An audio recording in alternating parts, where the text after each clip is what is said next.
Hey kids, welcome to church. I'm so glad that you've joined with us today. I've been going through some boxes in my basement and I came across this book. It's actually a book about Prince Charles and Princess Diana, and it reminds me of a time when I actually saw them. They came to Canada, and on the way to Vancouver, they stopped in Nanaimo. And my parents, they took us down to the seawall along with crowds of people. And there were so many people that were wanting to just catch a glimpse of them. And I was pretty small. I was only 3 years old. So my dad, he put me up on his shoulders so that I could see better.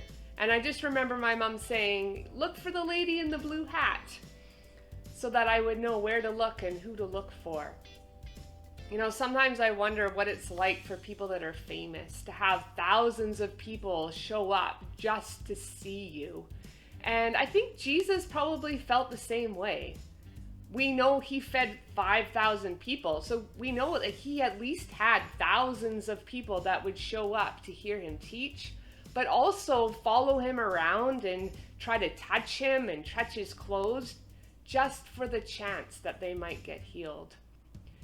All those crowds of people kind of remind me about Zacchaeus. You remember Zacchaeus?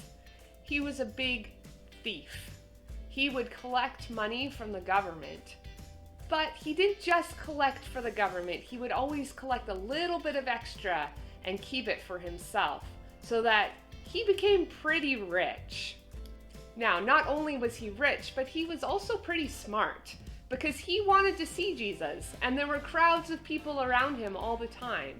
And so instead of staying with the crowd, he decided to run ahead and to climb up a tree so that he could see Jesus better.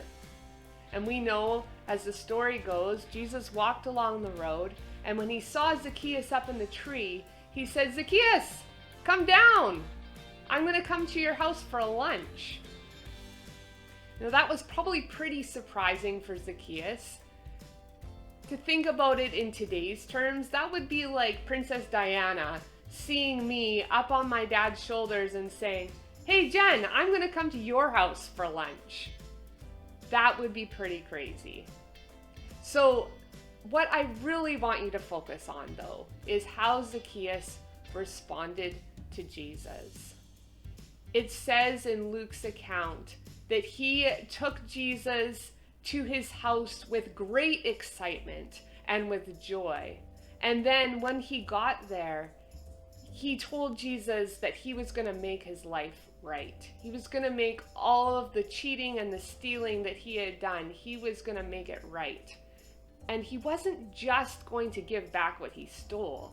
He was going to give back 4 times as much. Now, I think that Zacchaeus is super inspiring for us, and it makes me think about, what is my response to Jesus? When I choose to follow him, do I do it with great excitement and with joy? Do I go above and beyond by climbing a tree and then paying back 4 times as much to make things right? And so here's our question for today. What is one thing that you can do this week to go above and beyond to follow Jesus?